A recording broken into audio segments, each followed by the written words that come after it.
میں مفتی ابو محمد صاحب کی طرف بڑھوں گا۔ مفتی صاحب، ایز اے مسلم کنٹری ہماری بہت ساری ذمہ داریاں، چونکہ پاکستان ایک نظریے کی بنیاد پہ بنا ہے، مسلمان ملک ہے، تو ہمارے پاس بہت ساری اپرچونٹیز بھی ہیں اور اوپر پھر ہمارے اوپر رسپانسبلٹیز بھی ہیں۔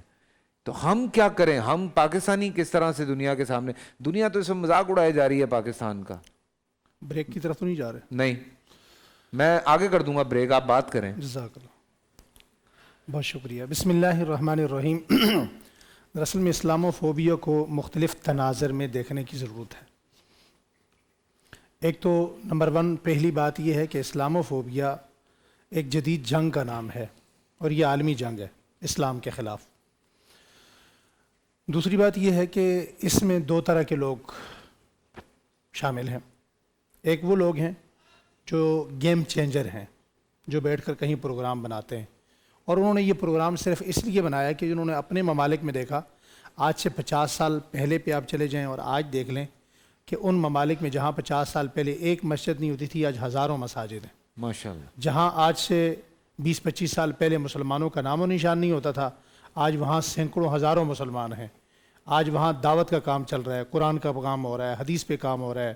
اب یورپ میں لے کر بچے جو ہے نا وہ قرآن پاک حفظ کر رہے ہیں۔ ہمارے پاکستان میں سینکڑوں بلکہ ہزاروں لوگ ایسے ہیں جو یہاں بیٹھ کے آن لائن بچوں کو وہاں قرآن پاک پڑھا رہے ہیں، دین کی دعوت دے رہے ہیں، تبلیغ کر رہے ہیں۔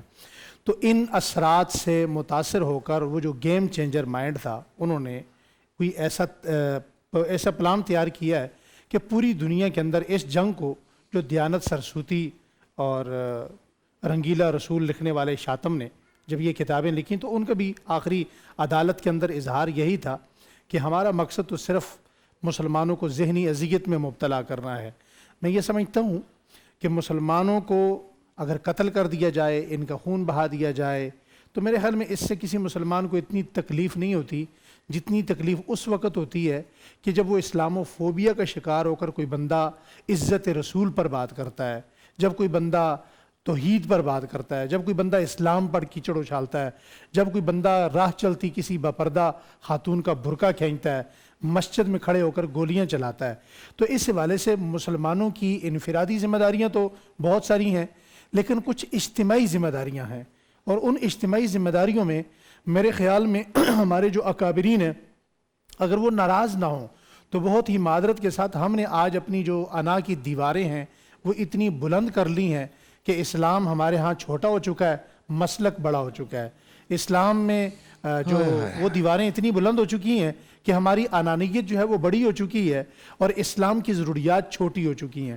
تو میرے خیال میں ان دیواروں کو اگر کوئی گرانے کا وقت ہے تو اس سے بہتر وقت ان دیواروں کو دھکا مارنے کا اور کوئی نہیں ہے۔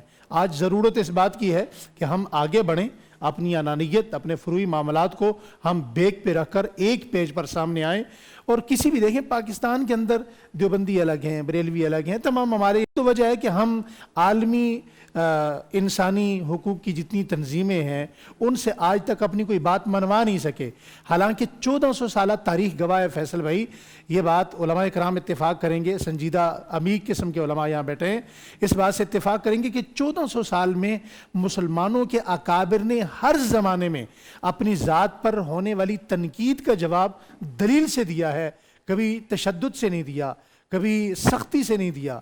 مگر یہ جو حربہ استعمال کیا جا رہا ہے ہمارے اوپر کہ ہمارا ایمان چیک کرنے کے لیے، ہمیں یوز ٹو کرنے کے لیے بار بار آپ نبی کریم علیہ السلام کی طرف بڑھیں گے، آپ اسلامو فوبیا کا شکار ہوں گے، تو یہ جنگ عالمی جنگ ہے۔ اس جنگ کے اندر مسلمانوں کو ایک ہونا پڑے گا۔ جب تک مسلمان ایک نہیں ہوں گے، اس جنگ کا پہلا حل بھی مسلمانوں کا اتحاد ہے اور اس جنگ کا آخری حل بھی مسلمانوں کا اتحاد ہے۔ اگر یہ سمجھے مسلمان کہ ہم اکٹھے ہوئے بغیر، ایک ہوئے بغیر اسلامو فوبیا کے مرض کو ہم زیرو کرنے میں کامیاب ہو جائیں گے، یہ ناممکن ہے۔ اس پر میں ایک مثال عرض کرتا ہوں۔ اسلامو فوبیا آج ہی نہیں ہے، یہ نبی کریم علیہ السلام کے زمانے کے بعد سے اس وقت بھی شروع ہو چکا تھا، یعنی ذہنی اذیت دینا، ذہنی طور پر پریشان کرنا۔ ایک شخص نے، عیسائی بادشاہ تھا، اس نے اپنے دربار میں کھڑا کر کے ایک صحابی رسول کو تھپڑ مارا۔ یہ بات پہنچتے ہوئے وقت گزرتے ہوئے حضرت سیدنا معاویہ رضی اللہ تعالیٰ عنہ کو پتہ چلتی ہے. حضرت معاویہ رضی اللہ تعالیٰ عنہ یہ نہیں کہتے چلو دیکھیں گے وہ آئیں گے پھر حساب و کتاب کریں گے. حضرت معاویہ رضی اللہ تعالیٰ عنہ نے اسی وقت ایک اجلاس بلایا اور اجلاس میں مشاورت کی کہ اس بندے سے اس صحابی غریب صحابی کا یہ تھپڑ کا بدلہ کیسے لینا ہے. اسے بڑی ترتیب کے ساتھ، وقت نہیں ہے ورنہ میں پورا واقعہ عرض کرتا کہ پیسے خرچ کیے، وہاں تحائف بھیجے، بقیہ لوگوں میں تقسیم کیے، اسے نہیں دیا، اس نے اس بات کو محسوس کیا مجھے نہیں دیا، اسے کہا تمہارے لیے ایک اچھی منقش چادر دوبارہ لائی جائے گی، دوبارہ پھر لائے، وہ چادر تیار کروائی گئی دمشق کے بازار میں، پھر بھیجی، اسے کشتی میں بلایا وہ چادر دکھانے کے لیے، کشتی کو اوپر سے ڈھانپ دیا گیا، چپو چلا دیے گئے. جب وہ چادر دیکھنے میں مگن ہوا، جب کشتی کا پردہ اٹھا تو وہ سمندر کے درمیان میں تھا. اسے کہا بھائی تم مجھے کہاں لے جا رہے ہو؟ کہا تمہیں چادر تو مل گئی ہے لیکن اصل کام ابھی باقی ہے، تم وہاں چلو. اسے لے کر آئے، شام پہنچایا گیا، حضرت معاویہ کے پاس پہنچایا گیا، اسی غریب صحابی کو بلایا گیا. کہا تمہیں اس نے کیسے مارا تھا؟ کہا اس نے مجھے اپنے دربار میں اپنے درباریوں کی موجودگی میں تھپڑ مارا تھا. کہا ایک ہی تھپڑ مارنا ہے، جتنی زور سے اس نے مارا تھا اتنی زور سے تم اپنا بدلہ لے لو. اس صحابی رسول نے اپنا بدلہ لیا. اس علاقے کے عیسائیوں پر اتنا اثر پڑا کہ مسلمان اگر کسی ایک غریب کا بدلہ نہیں چھوڑتے تو وہ آگے ہمیں کہاں معاف کریں گے. اس کے بہت زیادہ اچھے اثرات مرتب ہوئے. آج اسلاموفوبیا کا مسئلہ خود پاکستان بھی ہے. پاکستان کیوں ہے کہ پاکستان کو آپ دیکھیں ڈے ٹو ڈے ہر دن ہمیں ڈی ویلیو کرنے کی کوشش کی جا رہی ہے، معاشی طور پہ، اخلاقی طور پہ، کردار کے معاملات میں. مگر اس پاکستان کا مسئلہ اسلاموفوبیا میں اس طرح ہے کہ یہ ایک ایٹمی طاقت ملک ہے.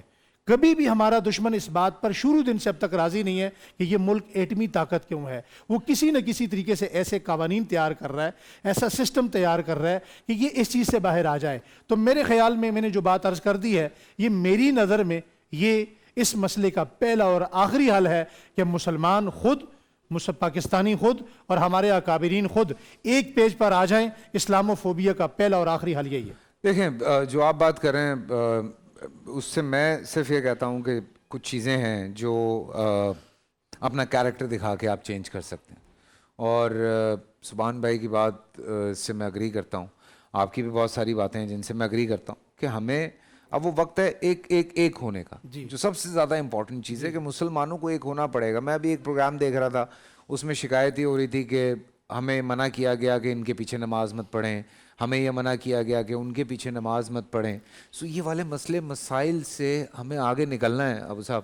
میں نے عرض کیا نا کہ دیواریں گرائیں گے تو آگے بڑھیں گے. بالکل یہ بیسٹ ٹائم ہے. آپ لوگ بیٹھ کے بات کر رہے ہیں. آج ماشاءاللہ سے آپ دیکھیں 23واں روزہ ہے. 23ویں روزے میں مجھے یہ بتائیے کہ کس دن یہ ہوا ہے کہ ہمارے شو پہ چاہے وہ اہل حدیث ہیں، اہل تشیع ہیں، اہل سنت ہیں، چاہے وہ دیوبندی ہیں یا وہ بریلوی ہیں، آپس میں آپ لوگوں کی بحث ہوئی، لڑائی ہوئی، بدتمیزی ہوئی، ایسی بدتمیزی کہ مجھے بریک پہ جانا پڑا. ایک دن نہیں ہوا نا.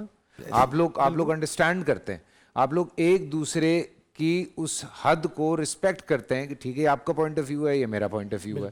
سو یہ چیز انڈرسٹینڈ کرنی ہے، پیار محبتیں بڑھانی ہے. ایک بڑی خوبصورت بات اس دن میں نے سنی کہ وہ مسجدوں کے باہر یہ لکھ دینا چاہیے کہ ہر مسلمان نماز پڑھ سکتا ہے. لکھ دیں یار. کیوں ہم نے باؤنڈریز بنائی؟ کلامی معاف کیجیے گا، ہماری مسجدوں پر دیوبندی بریلوی اہل حدیث لکھا ہوا ہے نا. ہماری دکان پہ کیوں نہیں لکھا ہوا؟ فیکٹری بھی کیوں نہیں لکھا؟ واہ واہ واہ واہ، وہ تو بزنس ہے نا. وہاں بزنس خراب ہو رہا ہے اس لیے. مسجدوں پہ کیوں لکھا ہوا ہے؟ ادھر بھی بزنس خراب ہوتا ہے اس لیے. علامہ صاحب نے جواب دے دیا. علامہ صاحب نے جواب دے دیا. ویسے لیکن الحمدللہ شاہ صاحب مساجد ایسی بھی ہے جہاں نہیں لکھا ہوا. ہاں صحیح بات. نہیں، میں کہہ رہا ہوں یہ ہونا چاہیے کہ ہر مسلمان نماز پڑھ سکتا ہے. جی ہر مسجد میں بات ختم ہو گئی. یہ تو بڑی خوبصورت بات ہے. اب اس سے بہت آگے جا چکے ہیں. آپ لوگوں کو بیٹھ کے نا کانفرنسز کرنی چاہیے. ایک تو جو غلط امیج پوری دنیا میں پہنچایا جا رہا ہے اس کو ختم کریں، ینگسٹرز کو سمجھائیں. آپس میں چاہے ہم شوبز والے ہیں یا آپ جیسے علماء کرام ہیں، آپس میں بیٹھ کے ایک بڑی سطح کے علماء بہت آگے جا چکے ہیں، لیکن جو بیک اپ جس کو ہم پہلے سبق دے چکے ہیں نا، اب ان کو واپس لانا بڑا مشکل ہو رہا ہے. سب نہیں کرتے ہیں بیٹھ کے بہت ساری چیزیں حل کر سکتے ہیں. پورا سال انتظار تھا مجھے اس رمضان میں. 30 دن 6 ٹیمز، 12 کنٹیسٹنٹس، کیش کا پاؤں. اب گیم وہ ہوگا